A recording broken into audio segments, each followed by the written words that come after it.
Alright, everyone. So we're at day 2 of preparing for the match with Akeem. So today we're going to be going through the opening preparation.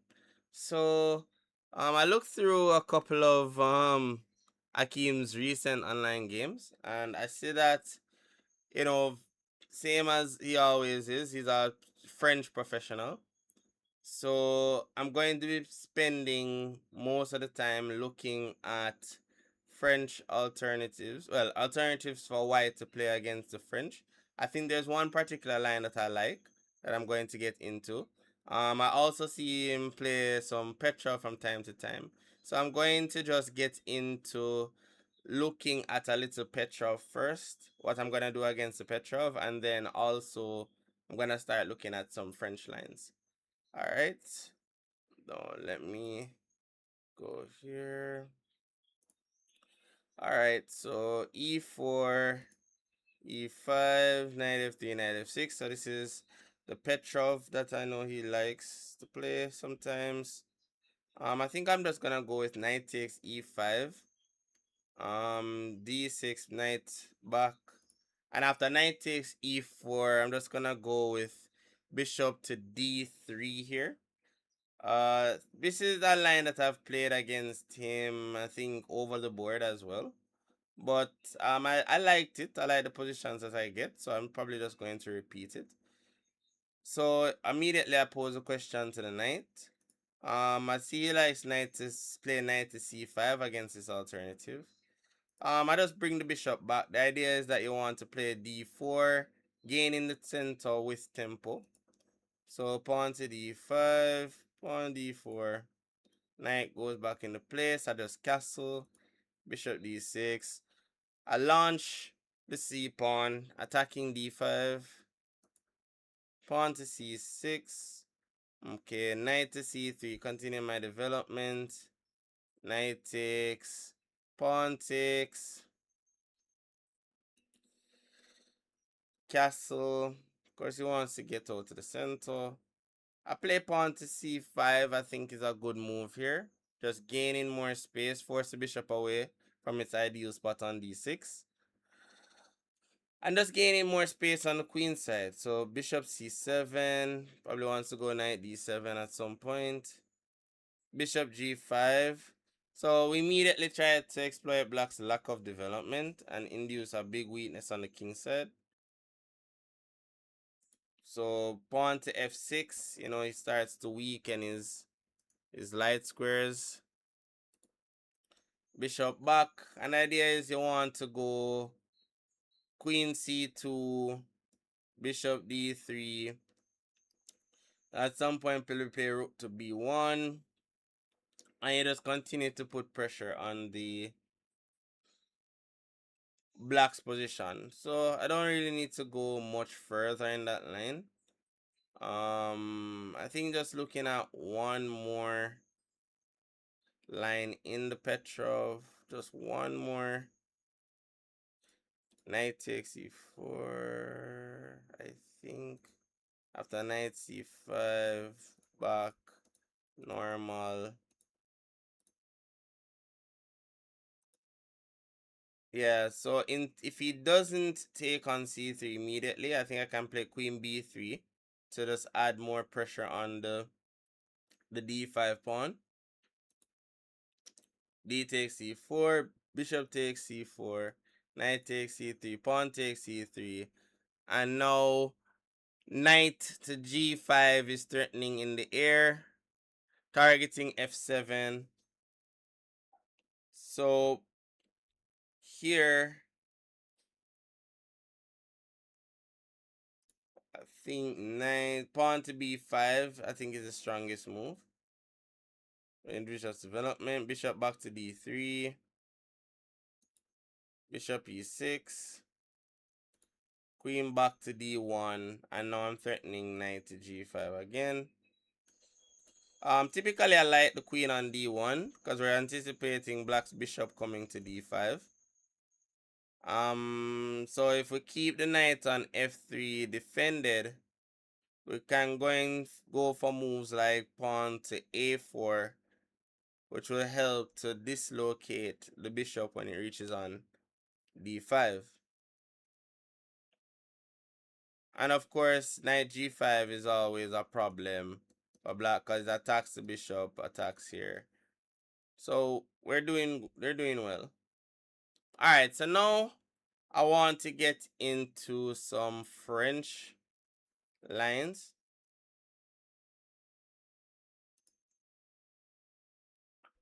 Yeah, now I want to get into some French lines.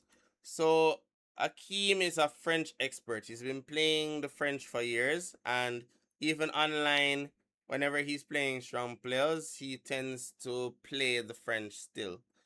So he has a wide range of experience within the French, so I think it's warranted to spend the most time looking at how I'm going to play against the French. So I was thinking about it, and I think the best way that I'm going to approach it for this match is that I'm going to go knight to c3. And then, alright, so he plays the winner war mostly. From he was a junior, he's been playing the winner war, so he has great experience in it. I think I have a game in the database against him where he played the winner war against me. The main line typically here is pawn to e5 and then pawn to c5 and then like some a3 takes, maybe some queen c7 and queen g4, and it's a bugger theory. From that, I don't want to play that kind of game if we get a chance to play him in the French. I saw an interesting line when I went overseas the other day to play in a rapid tournament. Um, One of my teammates, Joshua Christie, he was on the black side of the French against an I am from Barbados, Orlando Husbands. And Orlando played this tricky move, which is knight to e2. And I thought it was pretty interesting. So I thought to look a little deeper. And I actually like it. The idea is that after pawn takes e4, you want to challenge the bishop on b4 to ask it what it's going to do. If black allows white to just take the pawn on e4, then it's not quite the winner war esque position that black is looking for, because now the position starts getting open. So let's say bishop e7, knight takes e4, knight f6. I can take here, play bishop e3. And I think white's main plan here is that he wants to play queen d2 and then castle queen side, and then it becomes a more open game which favors e4 players more than it favors French players. French players prefer closed positions. So queen e2, queen d2. And then we're ready to castle queen side, and I think we'll have a very big advantage.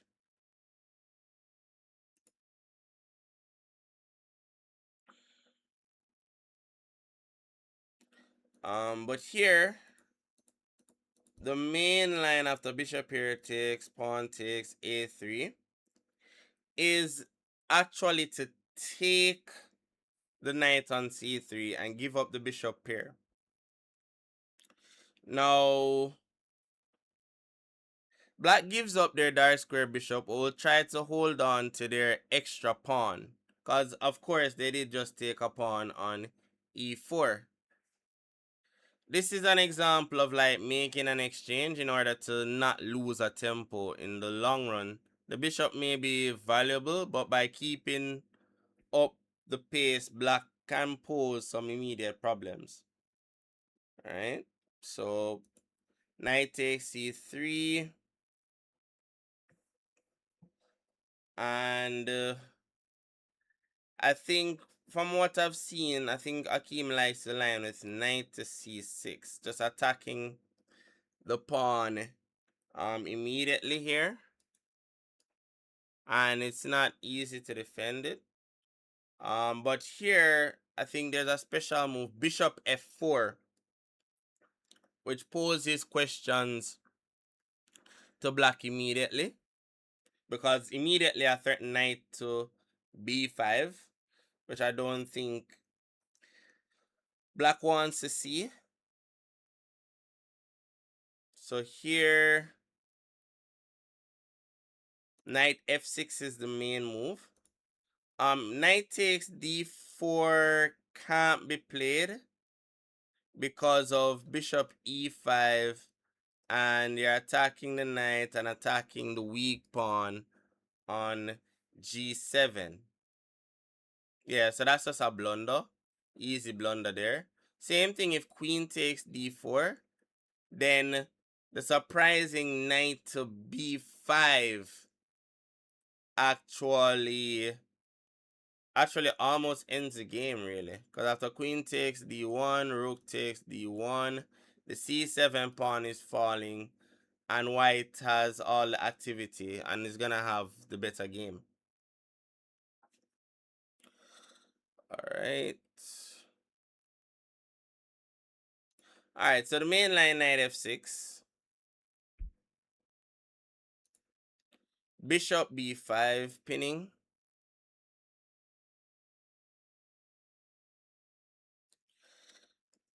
Here, I think the main line here is knight to d5. Yeah, the main line here is knight to d5. But let's just look at some alternatives. If bishop to d7, blocking the pin, then I think we'll have a chance to break in the center with pawn to d5, which I think is extremely, extremely potent.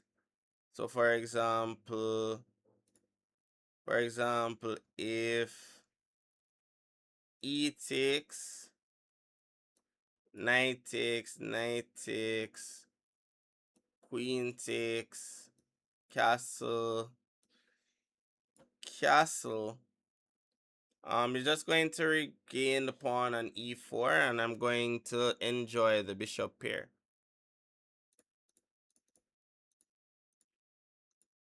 So that's a good opportunity right there.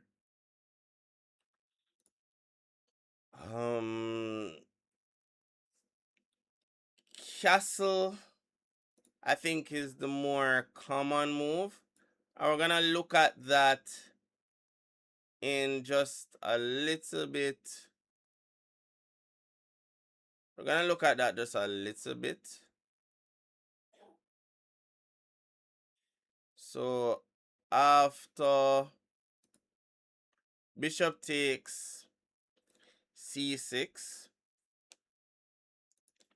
pawn takes c6, queen d2,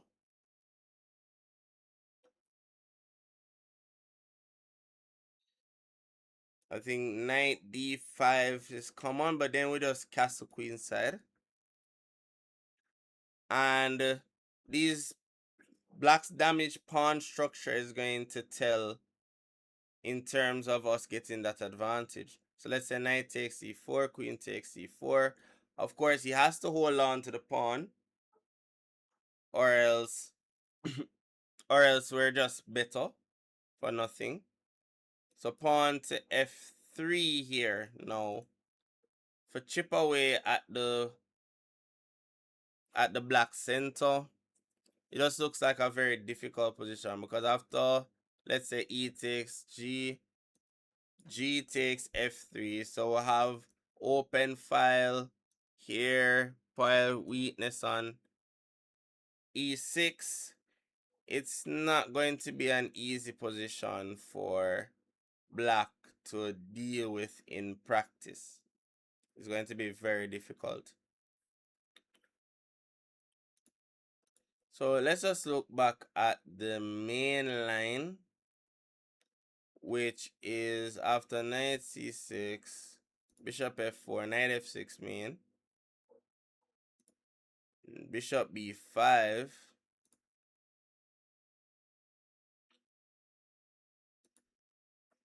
knight d5, just holistically. So we're going to take queen d2. I believe the best thing for black to do is to take this bishop on f4, because this dark square bishop is too dangerous to be left on the board. Knight takes f4, queen takes f4, and now queen takes d4 is the main move.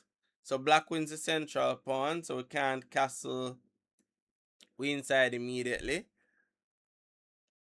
But it looks risky allowing us to take the c7 pawn.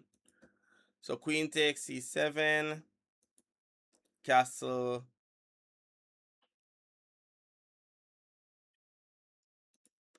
rook d1, queen b6,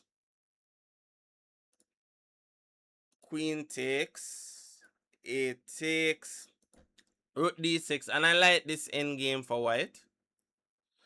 So we're going after the c6, which is more vulnerable than e4. After bishop b7,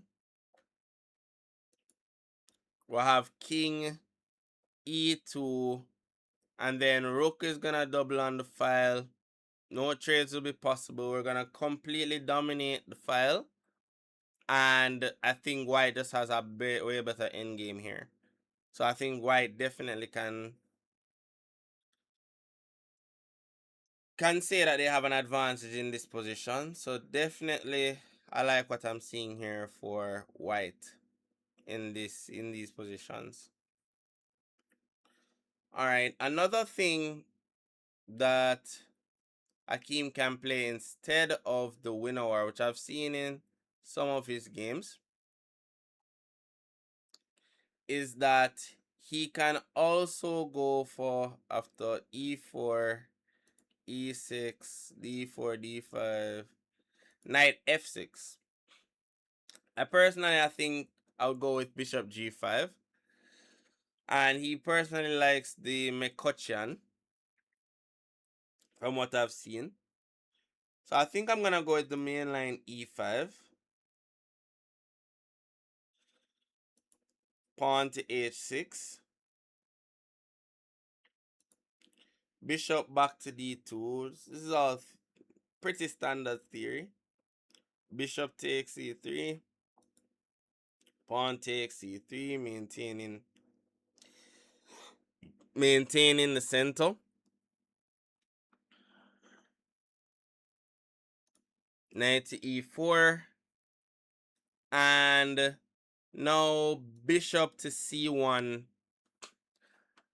I'm going to go for in this position. I think it's a rare move. It has chances to throw him off guard if he does go for this line. And it sets up some difficulties practically. So one of the main things with this line is that you take the bishop out of the way, so black can't hope to win your bishop here. Next, you want to also play queen to g4 so you can attack his king side. So a lot of ideas here.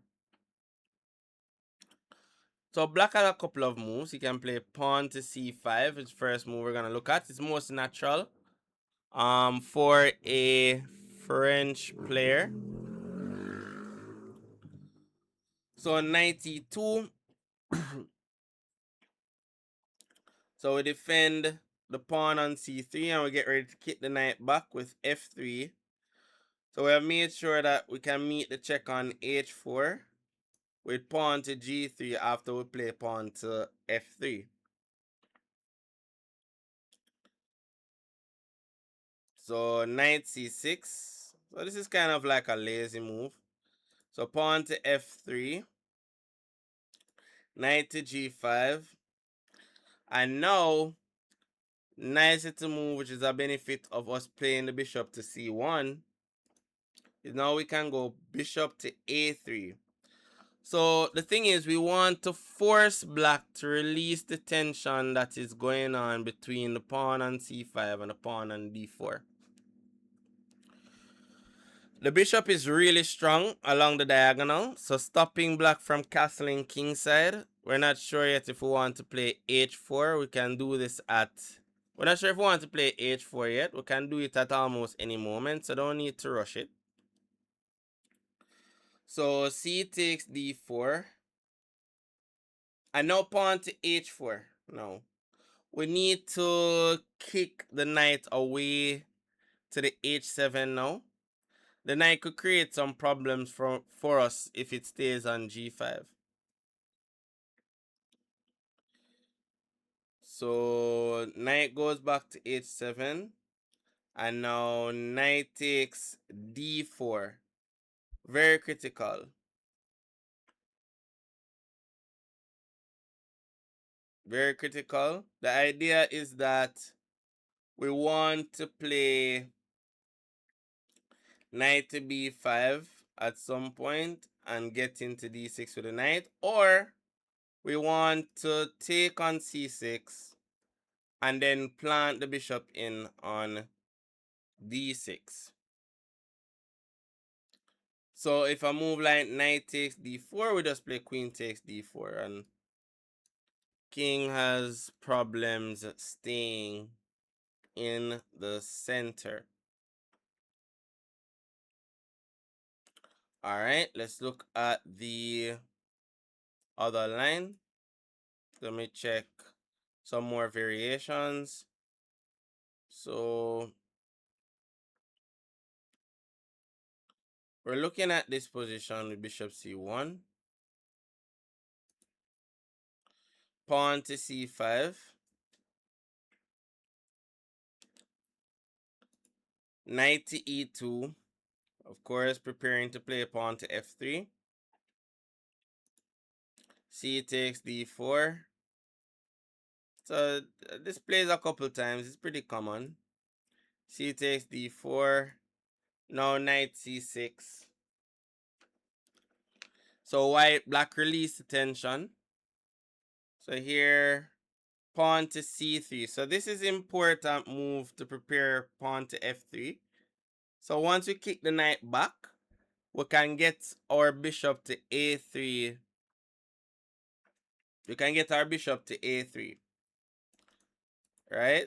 If we had played f3 immediately, we run into queen to a5, when the key offense is that after pawn to c3, queen takes c3, queen takes, knight takes e2, and the queen on a5 is protected by the knight on c6. So when we play c3 now, let's just say pawn to f6. We can now play f3.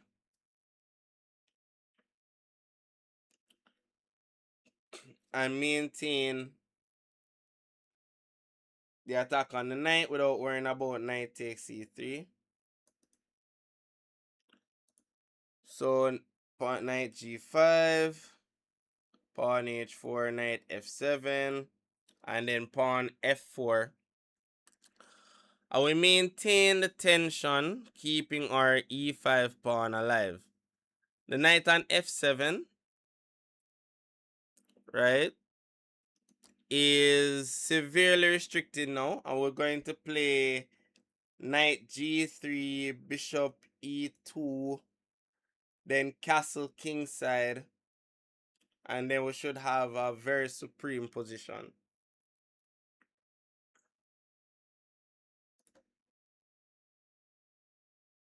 All right, so we're looking at another line here.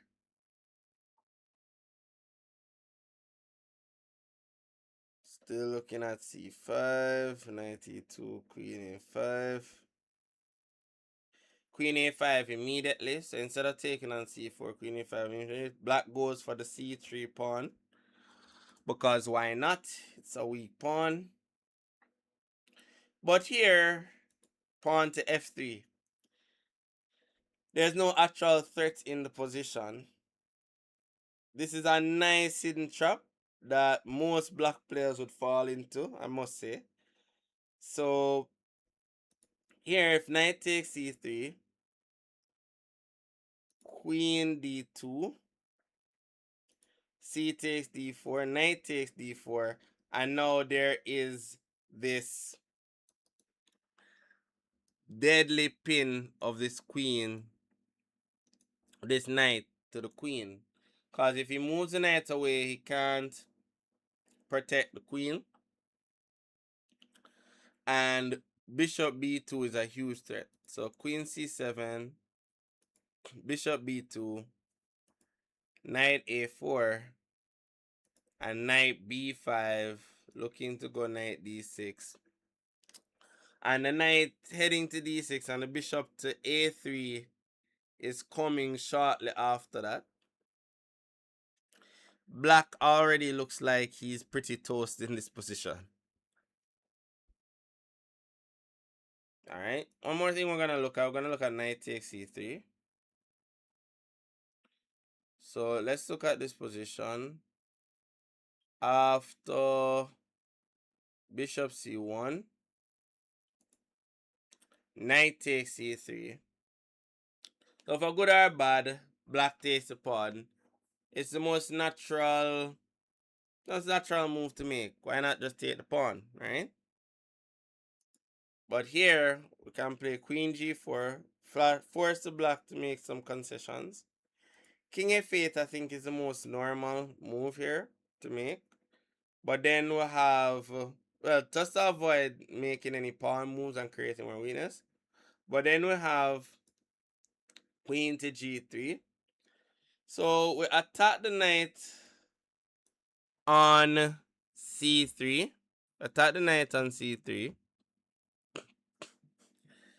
And it has to return to e4.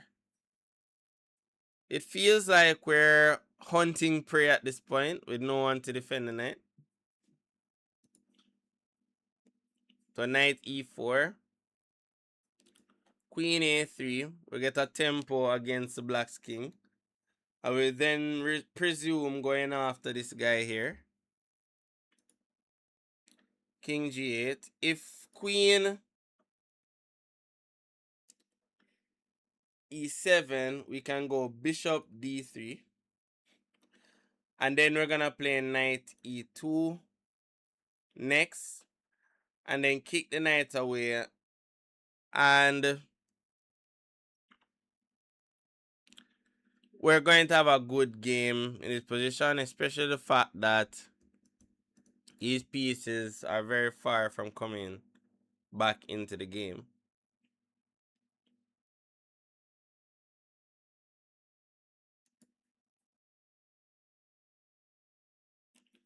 The knight e2, pawn b6, pawn h4, trying to get rid of squares for the knight to return to. Bishop to a6. Black is just in time to eliminate our knight on e2. The whole game is centered around whether or not the knight is getting trapped.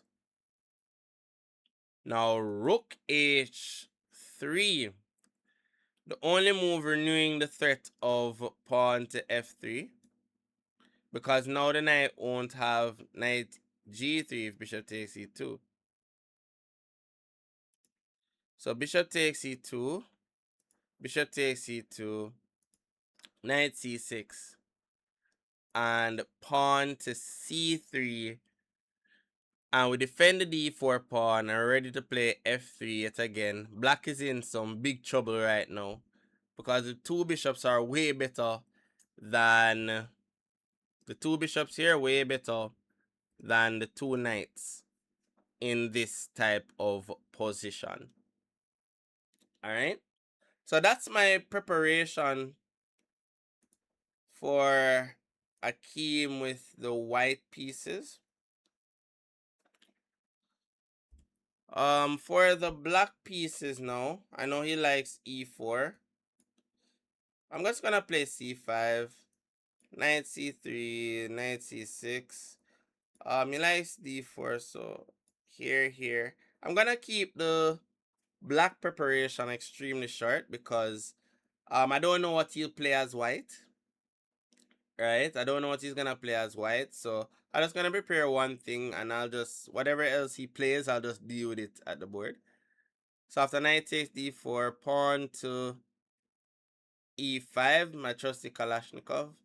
He likes knight b5, d6, knight here, a6, knight a3. I like bishop e7 personally here.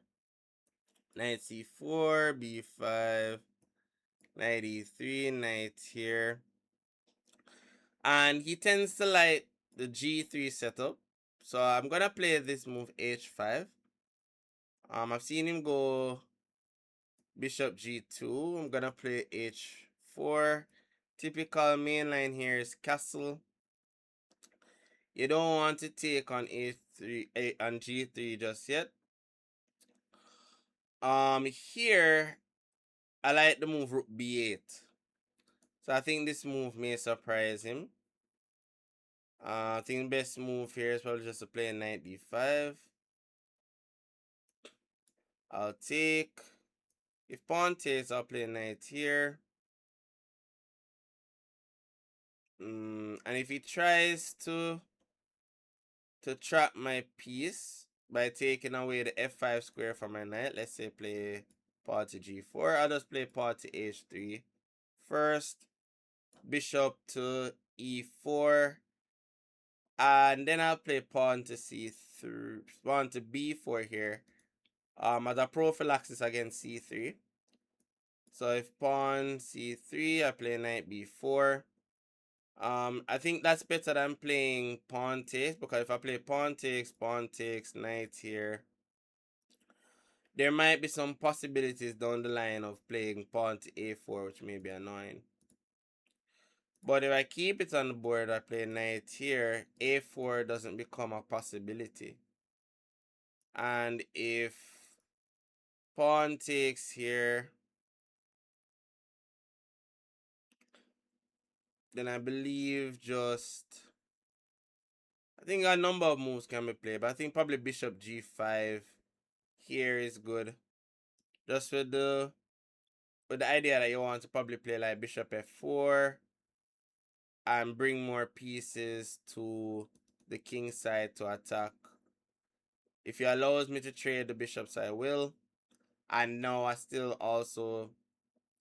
have this nice square on d4.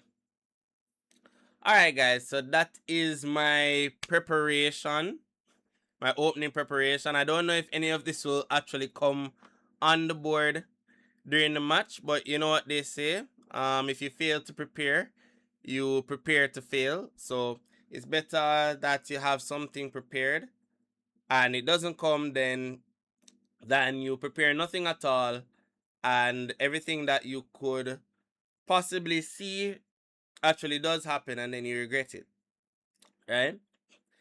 If you liked how I prepared or the lines that I gave in this video, just click the like button.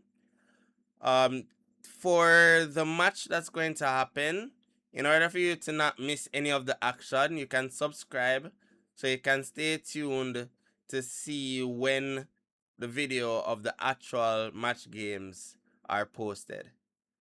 See you soon.